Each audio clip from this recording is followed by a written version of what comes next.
You're listening to Coming of Cage, a Nicolas Cage podcast.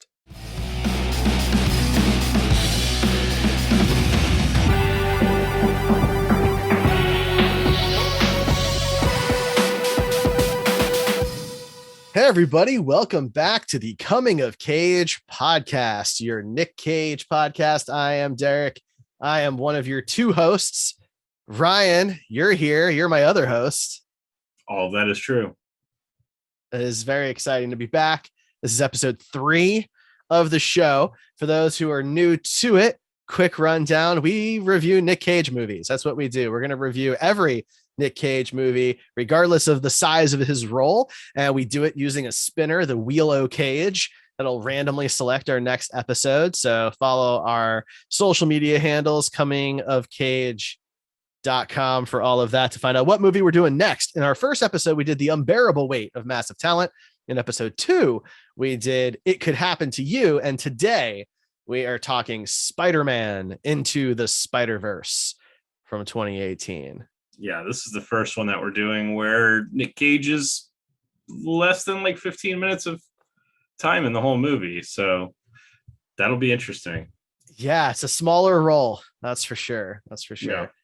It's also the first movie that we've done that I had already seen prior to prepping for the show. Right. Well, I mean, we're only 3 episodes in, so I'm just saying, let's not go crazy. But yeah, I mean, we did another podcast years ago, and it reviewed superhero movies. And so obviously this one was one that we did.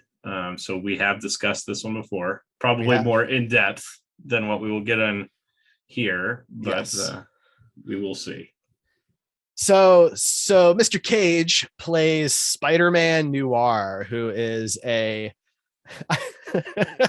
mean, I'm just going to say it. It's my favorite incarnation of Spider-Man in the movie, just from like a creativity standpoint and a style standpoint. I think the wind follows him. It's just so much good stuff with that character. It's like this fascination with the Rubik's Cube and the color and everything is just, it's phenomenal. Did you know about Spider-Man Noir before the movie came out? I knew he existed. Yeah. I didn't know much about him, but I mean, I was familiar. Almost every popular superhero has had a noir or a bunch of versions done of them. Batman is noir in general, but he's had some that are definitely more noir styled.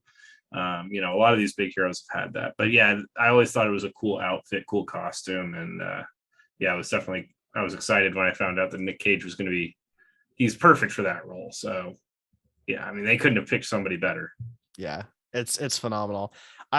Growing up, I was a really big fan of Dick Tracy. And so this is obviously not Dick Tracy, but it's like as close to Dick Tracy as I think we're going to get in modern superhero films. And even Dick Tracy is not that noir. He's like a detective. Yeah. But not noir. So no, it's just the time period stylistically is similar. The way he talks and all that. Yeah. The speed at which he speaks and the terminology he's using. Yeah. It's very similar to, campy old detective stuff. Exactly. Yeah. And so I actually didn't know about Spider-Man Noir. For those that know me, I've always been more of a DC guy than Marvel. And so I've read a bunch of DC comics, but not so much on the Marvel side of things. And so I didn't know about this character and I was really excited about it. So he was created in 2009. The Earth that he's from, they call it Earth Noir, which I think is kind of funny. The whole planet is a noir Earth, which has got to be really weird. Is the wind blowing for everybody there? Seems like it loses charm. Right. I got to think it's only for certain people, the worthy, you know, that's what I would have to say. But I don't know. I mean, where do you want to start on this one? Because like you said, Nick's got a fairly small role, but this movie is just outrageously incredible. So how do you want to tackle this, Ryan? I mean, I don't know. There's a good way. I think, we can just talk about the movie in general. And if there's specific things that are, we like about, or that reminds us of something with Nick Cage's character, I don't know. This is a tough one. And I think we'll run into this in the future too, where, we're reviewing a movie where Nick Cage is only in it for 15 minutes or less. But the movie itself is really good. Yeah. You know, I went into this movie having seen the trailer and been blown away by the trailer, and I walked out of the theater just completely flabbergasted that something like this existed. It was just beyond the fact that it's a Marvel superhero movie. The art style was just incredible. The music selection was perfect. I mean, and you don't hear me talk about music in movies a lot. I'm not as much of a soundtrack or score guy as Derek is, but yeah, I mean, everything about this movie just lined up. It's a near perfect movie, and I love it. I will watch it any opportunity I get. Yeah, this movie. So, you know, we saw it in theaters when it first came out, and I was equally blown away. I mean, the movie is stunningly gorgeous. It is so tight. It is so well done. It's so unique. And it had been a while since I had rewatched it. I just hadn't gotten around to it again. And so part of me was like, well, I've probably blown it up in my head at this point, and there's no way it's going to be as good as I remember it. And somehow I enjoyed it even more. You know, yeah, there were little things that for me, there was little things that were like I picked up on, like with the animation specifically, that I had like little details that I didn't notice or maybe had forgotten about potentially, because it's been, you know, a couple of years since I've seen it probably. But that, yeah, for me, it was a lot of animation related things that I noticed this time going into it. What was it for you? Well, the soundtrack and score really was noticeable this time around. I don't know how. I think because the animation is so striking and the voice acting on these unique characters is so spot on that they almost overshadowed all of the music. And the music, you know, for a lot of people, myself included, can become its own character in movies if it's done well enough, or purposefully enough. You know, like you look at Guardians of the Galaxy, like James Gunn goes out of his way to make that soundtrack be part of the film, to be the, you know, to kind of hit emotional notes. And this soundtrack and the score are just both stellar. And I missed it because the animation is so unique and so striking that it was that caught all my attention the first time around. And so that was really cool. I think just seeing all of the Spider people together on screen with their different styles, you know, it's funny because, like, you know, now we're in this world where Marvel's doing weird stuff like that. You know, you've got you know, No Way Home, and you've got Multiverse of Madness. But back in 2018, I was not in a place to expect a big company to make something like this, where you were going to see Spider-Ham on the big screen. This really kind of opened the door for the multiverse. Like, you know, DC was trying to do like a multiverse thing in 2018. You know, there were talks about it with Zack Snyder's Justice League and what they wanted to do in the future, all those characters. And Marvel, I mean, they had kind of hinted at it, but they hadn't done a lot with it. But then this movie came out, and I'm guessing they saw that the audience could follow a multiverse movie and even enjoy a multiverse movie. And so, yeah, now everybody's kind of doing multiverse stuff. And I think that it's weird because animation walks this weird line of being beloved, but also not really getting the respect that it deserves. You know, and it still happens. It was talked about at this year's Academy Awards as well, about how animation is cinema. And Into the Spider-Verse was one of those rare instances where everyone kind of agreed that, yeah, this is a phenomenal motion picture. And yet it still wasn't enough to really gain the accolades that some serious historical drama, you know, gets when you just throw some people in costume. And as someone who really loves animation a lot, it drives me nuts that you could put out this movie the way this movie is made and it still not be considered one of the best films made. Well, to be fair, it did win an Oscar. It won Best Animated Feature, right? Not Best Picture. Yes, but I mean, that's still an Oscar, and it's the best Oscar that it could have gotten for the class of movie that was available to it. I mean, has there ever been an animated movie in Best Picture? Yes. Okay. Yeah, a few times. Before 2018? Yeah. Okay. I mean, Beauty and the Beast won. Oh, that's fair. Yeah. And so it has happened a couple of times. I'm drawing a blank off the top of my head which ones those are, but it has happened a few times. Not a ton. It's certainly not a ton. I believe a couple of Pixar movies made it onto that as well. Well, not only did this have an animated thing going against it for that, but it also had the superhero thing going against it for that, because we all know superhero movies don't really get nominated for Best Picture very often. You're right. Those are two big dings. And when you throw in the fact that it's also balancing that line between a serious story, because there's some serious stuff going on in this movie, and the ridiculousness at the same time with Penny Parker and Spider-Ham, that I think that goes against it too. I don't think you can have John Mulaney voicing a pig version of a superhero in a movie and win Best Picture, no matter what else happens in the movie. I just don't think anyone's going to allow that to happen. That was something on this watch that I was like, I don't think they could have picked a better voice for Spider-Ham. I mean, really, they nailed it with all of the casting.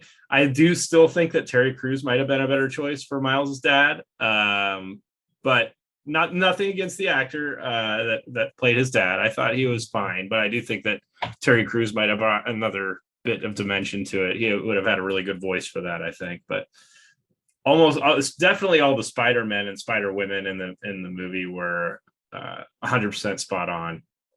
Don't think they could have done better.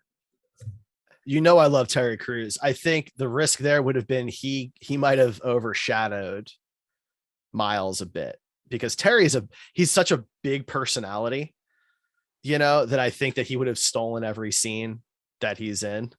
I don't know. He can play subdued also. He can play second fiddle. He's not beyond that. No. I don't think he's beyond that. I just think inherently, whatever you cast somebody who's just like a huge fan favorite actor, you just run the risk of him being the focus, that person being the focus. Maybe, I mean, an example is this movie with Nick Cage, right? Like, you bring Nick Cage in to play Spider-Man Noir, that's going to get the attention of some people who otherwise wouldn't have really paid that close of attention. Right. And I mean, it did for me, because I was in my head. I wasn't really in a Spider-Man mindset. I was kind of burned out on Spider-Man, frankly. By 2018, I was a little over the character, because he had just been, we had 3 live action Spider-Man, and then now he's getting a new animated feature. And I was like, there's other characters. Let's just focus on other characters. So this movie really had to win me over. And bringing in Nick Cage as Spider-Man Noir, I was like, oh, well, that's interesting. Do you think he'll show up in the sequel? I do. I definitely do. I think it would be a huge wasted opportunity not to see all of them back, frankly. I do. I think that they gelled so well together.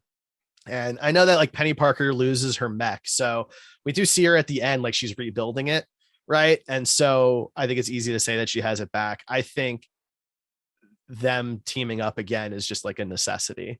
Yeah, they'll probably bring Tobey Maguire and Andrew Garfield and Tom Holland in on it too. You think?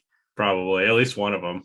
Oh man, that would be wild, right? Like, I mean, it's easier obviously to do that with animation because you don't have to worry about getting everybody in the same room. But are they going to do it like Roger Rabbit, Who Framed Roger Rabbit style, or you know what I mean, like where they have the real actor in there, or are they going to animate that? You know what I mean? Like maybe when they get transported, like Space Jam, when they get transported into this universe, they become animated or whatever. Oh man. I mean, the door is open for that, because in Multiverse of Madness, we do see an animated universe. We do. Spoiler alert for Multiverse of Madness. Sorry. Yeah. Fair enough. That is interesting. That would be so crazy. I would not be surprised if we see that some of them in the film in an animated format. I would be shocked if they did a Roger Space Rabbit Jam kind of mixture. Or no, you think they're going to do more of a Space Jam thing and less of a Roger Rabbit thing? I don't know. I'd be surprised if we see any real live action. And this actually goes back to the Academy Awards conversation again, because if they do that, they can no longer win in the animated category. This happened to the Lego movie, which Phil Lord also did. So Phil Lord did this movie. He also did the Lego movie. The Lego movie was disqualified as an animated feature because of the end of the movie. I don't know. I don't think they're going into the movie going, well, we can't do this because of we won't get nominated for the Oscar. You know what I mean? It's a consideration. Sure, but ultimately, I think if they're a movie maker, they're just trying to make the best movie they can the way they want to. And I think in this movie, they had so many different animation styles. You get this crazy anime style, you get this noir style. Like, what's the next logical step? Having some live action shit in there to break up the animation. Because animation can only look so different. You can do, there's a lot of different styles out there, but eventually there will be start to be similarities. So, adding live action in there would be an easy way to break that up a little bit. I would be surprised if they did that too, but or maybe they all go to a live action universe and we get to see Nick Cage Spider-Man Noir. Oh, right. Oh God. I have thoughts about that. I think I bet you do. Well, man, that creates so many interesting things though, right? Because Hailee Steinfeld, who plays Gwen Stacy, Spider-Gwen, she's already in the MCU. But this obviously would not be in the MCU because it would be a Sony production. Yeah, sure, but Venom is kind of possibly in the same multiverse as is Morbius, right? So I think at this point, if it's an official Marvel tied film, it exists in the same multiverse. Sure. Yeah, right? I think that's fair. So yeah, now they've used the same actor for different roles. They've used different actors for the same roles. Could Hailee show up as both Spider-Gwen and Kate Bishop? Sure, she could. Will they avoid that? Probably. Yeah. But I'm just obviously I don't think they're actually going to do that. But how cool would that be? Oh my God. The moment I walked out of the theater, I wanted to cosplay Spider-Man Noir. I don't know why you haven't. It's right up your alley. I mean, we don't need to get too deep into the weeds on that, but no, yeah. The truth is this came out in 2018. I wasn't able to pull it together for 2019. And then I got married, shut down, and then COVID hit. And so I haven't gone back. So this is definitely still on the list. This and Negative Man are they're from a wearability perspective are very similar. And so I don't know that I could justify both. If you're a new listener to this show, Derek and I both are cosplayers. We're kind of getting into stuff that's not really movie related at this point, but yeah, we both are into that. So that we may have Nick Cage cosplays at some point. We'll see. I kind of cosplayed Nick Cage the other day because I was wearing a tank top, and if you don't know what I look like in real life, listeners, I have grown my hair out since COVID started, and I kept trying to find fans that I could wave my hair around in front of, and I was going to record it and send you a GIF of it because that's Derek's favorite thing in the world is basically Nick Cage with his long hair flowing like that. And I was going to try and replace that as his favorite GIF, but it didn't happen. But it still could happen. Yeah, Derek. there's time. So there's time. Keep your DMs open. So if you could cosplay any Nick Cage character, who would it be? I mean, off the top of my head, it would be Face Off with one of those sweet ass suits he got to wear. Yeah, he does dress pretty good in that movie. Yeah. All right, so back out of the weeds. Back out of the weeds. Another guy who is actually several people in this movie are pulling double duty as far as Marvel stuff is concerned, I guess. But then they tease the big Oscar Isaac character in the post-credit scene, right? Spider-Man 2099. Yeah, which is kind of interesting because just like a little note about production is kind of funny. If you actually watch the credits, he's in the credits, but you haven't seen him yet because he doesn't show up until after. And so I thought that kind of gave me a chuckle. What kind of role do you think he's going to have in the sequel? I think he's going to be the main character that brings them all together and then end up being the villain that they have to fight or something like that. I like it. Yeah, I think because I mean, obviously he's the only one at this point that can cross the multiverse, kind of like the Scarlet Witch in the MCU. Mhm. You know, the one that can go between universes. So obviously he'd be the one to. No, it wouldn't. It would not be a matchup at all. But we're not going to go into any details there. No spoilers. No spoilers, but it would not be a matchup. Anyway, I think that he's definitely going to be either the reason that they come together or he's going to bring them together, one of the two. I mean, we've already seen the trailer for the second movie, I think, or like a brief teaser or something like that. And it's just Spider-Gwen. And I did hear a rumor that Spider-Gwen was going to be like the main focus of the second movie. Mm-hmm. So, you know, I guess we'll see. Yeah.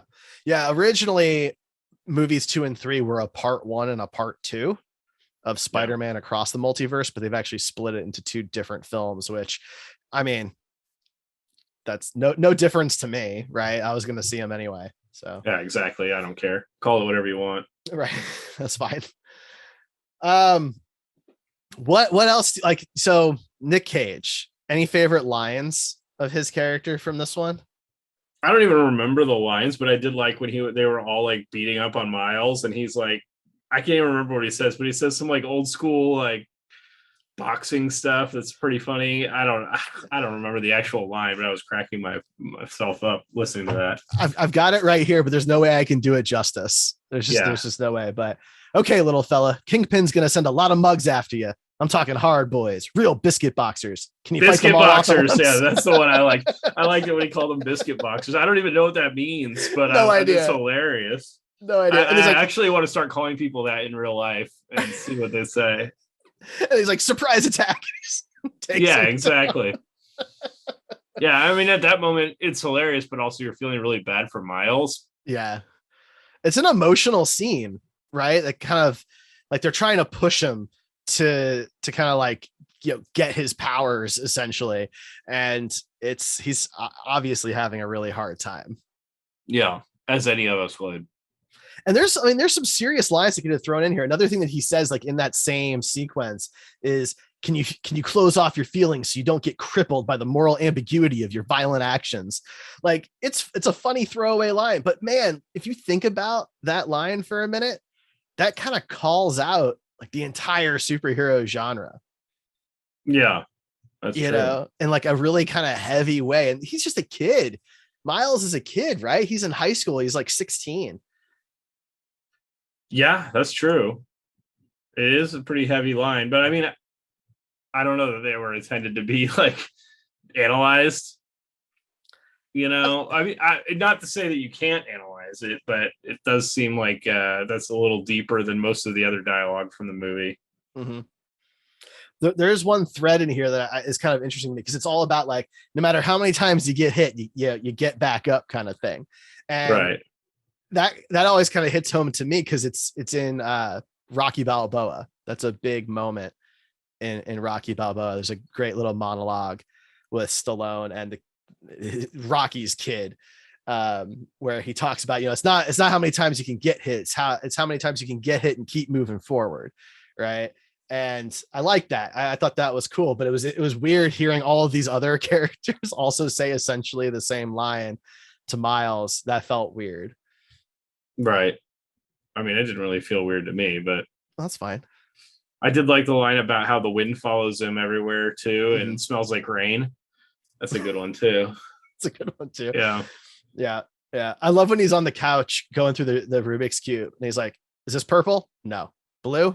No. And he just gets frustrated.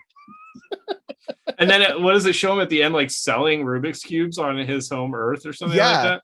Because he takes it back. And so I guess the implication there is that they can all see color. They just don't have any color on their Earth. And so he brings over this colored object and they can all see it. And so it must blow their minds. But Can then you imagine? I'm pretty sure I saw that the Rubik's Cubes he was selling were in black and white though.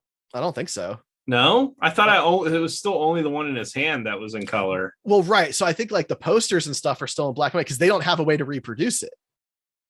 So how are they reproducing Rubik's Cubes then? Maybe he's not selling it. Maybe he's showing it off. Maybe. Yeah. That's right. true. It's like like a science fair kind of thing. Yeah, it doesn't really give us much information on that, but it was funny.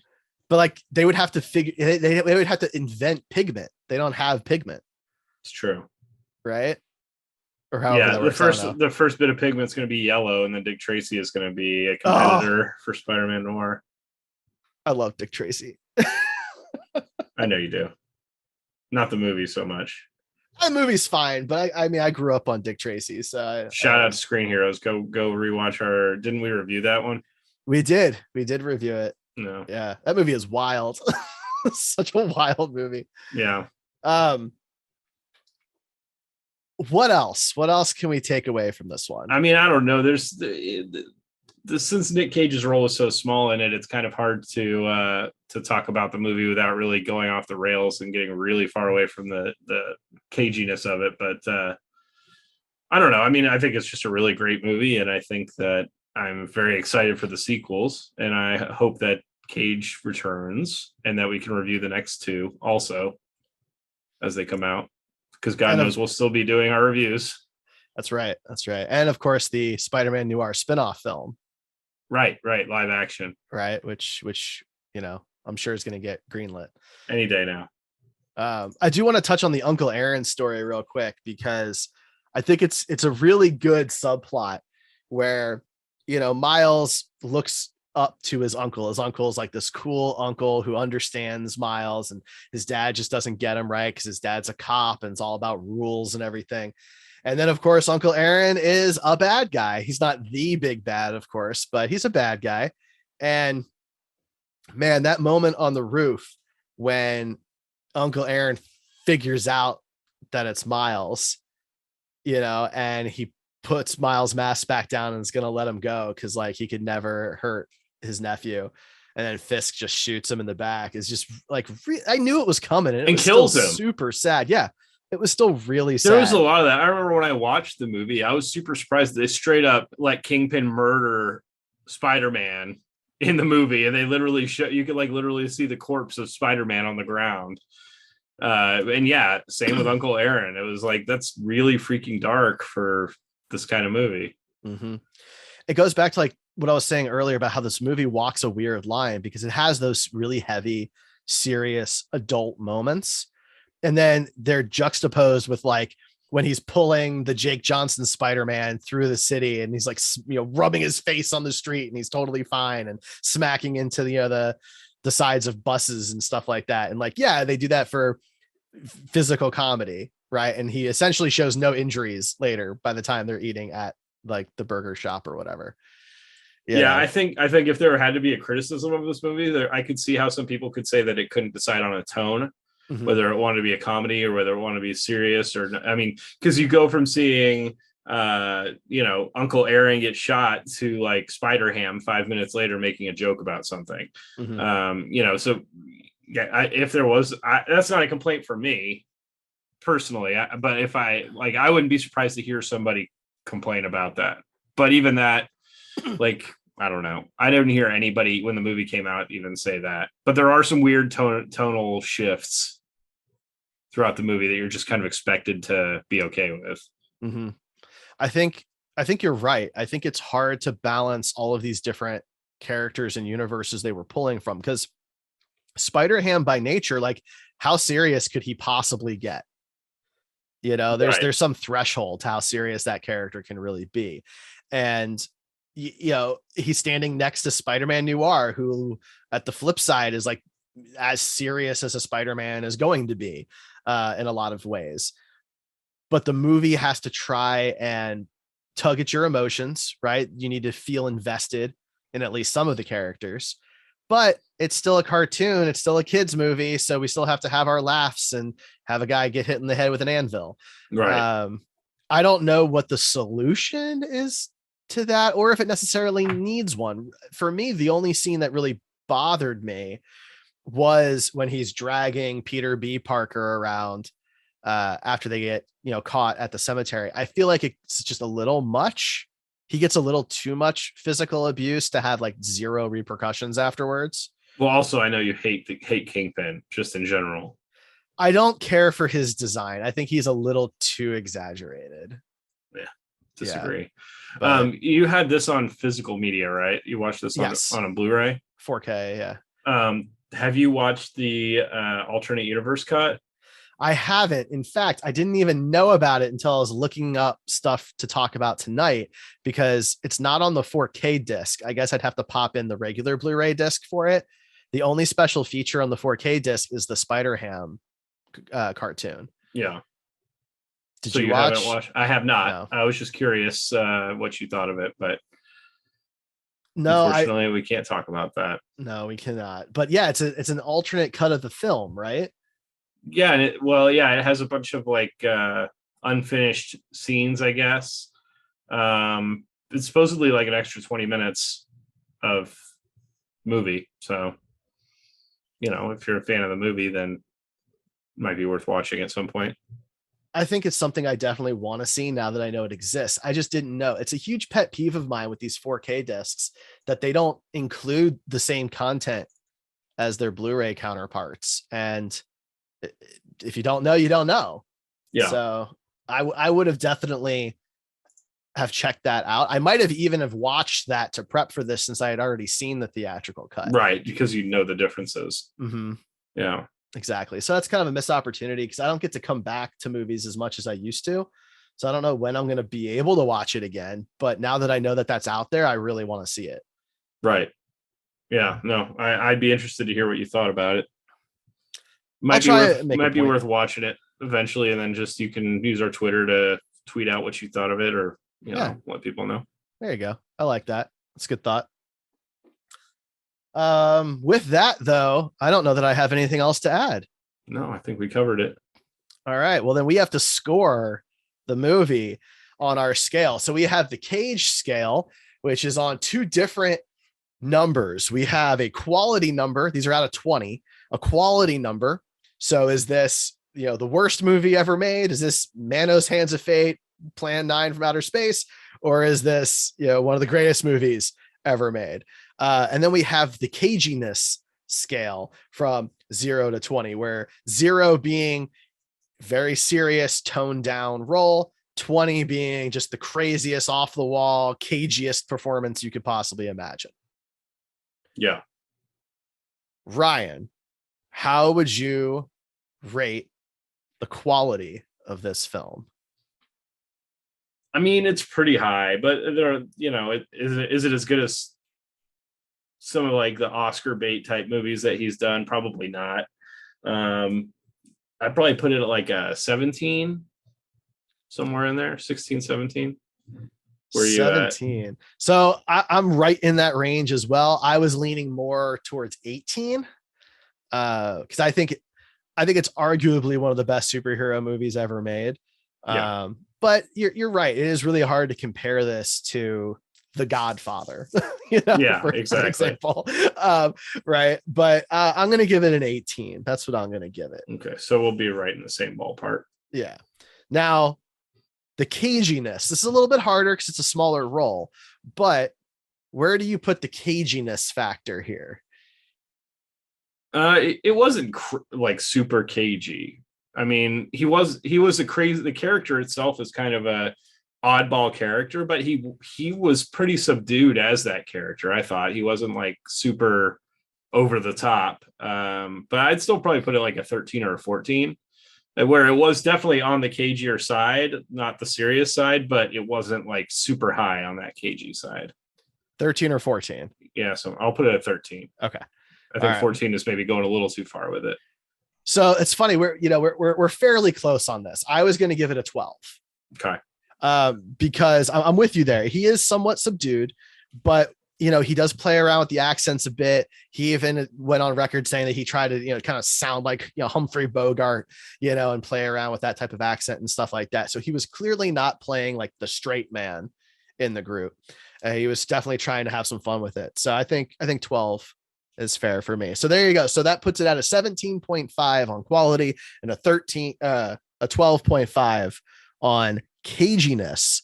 So there you go. So that puts it, kind of still higher up. It beats out It Could Only Happen to You, because we gave that a 12 and a 9.5. So okay, in the ballpark of unbearable weight. Gotcha. Yeah, I mean, on our scale, I don't know if there's really like a beating out necessarily. It's just whatever you're in the mood for. You're right. You're absolutely right. Now, the last thing that we have to do is we have to figure out what movie is replacing Into the Spider-Verse on our Wheel o' Cage. So our wheel has 18 films on it. Each week, I record a little video spinning the wheel, which will determine what movie we're going to review next. So comingofcage.com to find that. But we have a random generator to pull the next one that slots into the wheel because there's just too many movies for, to pick from there. So the next movie to join the wheel is, survey says, Ghost Rider's Spirit of Vengeance. Oh, no, not Spirit of Vengeance. Oh, God. I've avoided it for so long. Seeing your face was so great. When I said Ghost Rider, you got so excited. And then I said Spirit of Vengeance. And it's like you died a little inside. Yeah, you literally popped the balloon. Yeah. I've managed to go all these years avoiding that movie. But anyway, we'll go into that when if that one comes up. Well, that's the thing. We still have to spin for it, you know? So Yeah. It could be the next movie we do, or it could be 100 movies from now. I was really hoping for Willy's Wonderland or Teen Titans Go to the Movies, but yeah. You know. Well, I mean, we do have some recent ones on the wheel. We've got Pig, for example, is on the wheel here. I know that's one of his more recent ones as well. So yeah, it is. You know, but we've got some old ones. There's some classics on here. City of Angels, The Family Man, Guarding Tess. So, you know, there's give me that chocolate stuff. Cake. You'll know that reference once you see The Family Man. But if you want to find out what movie we're going to be talking about next, make sure to follow us on social media at Coming of Cage to find out what the Wheel o' Cage picks for us. Anything else, Ryan, you want to add before we stop? Nope. All right, cool. Well, thanks for listening, everybody. We are the Coming of Cage podcast. You can find all our links at comingofcage.com. I'm Derek. That was Ryan. This is us. We'll catch you next time. Bye-bye.